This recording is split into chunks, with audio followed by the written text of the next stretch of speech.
রাত বাজে তখন 2টা। এদিকে রান্নার জন্য প্রস্তুতি নিচ্ছিল, নুডলস রান্নার জন্য।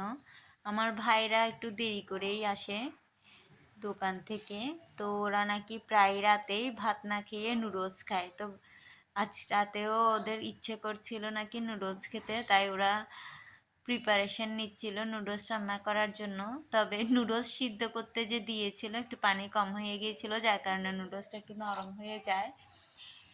তবুও খুব এনজয় করেছি সবাই মিলে, আর ওরা একটু নুডলস খুব পছন্দ করে। আর সাথে আমি আসলে আমাকে প্রায়ই বলে যে একটু নুডলস বানানোর জন্য।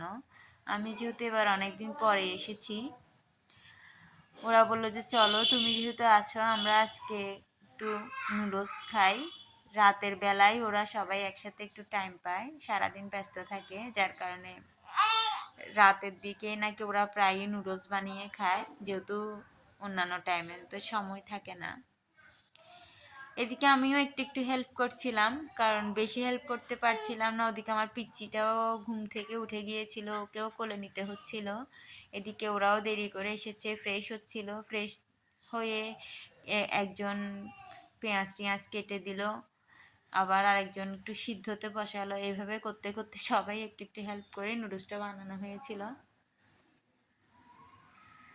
নুডলস কিন্তু ফাইনালি রান্না করা শেষ। এরপরে আমি সার্ভ করে নিচ্ছিলাম। নুডলসটা একটু নরম হওয়াতে টেস্টটা একটু কম হয়েছে, তবে এনজয় করেছি সবাই মিলে। আপনারা কারা কারা এইভাবে লেট নাইটে নুডলস রান্না করে খান অবশ্যই জানাবেন। আমার শ্বশুর বাড়িতে অবশ্যই এটা কখনোই সম্ভব হয় না, এত রাতে নুডলস বানিয়ে খাবো মানে এটা অন্যরকম বিষয়।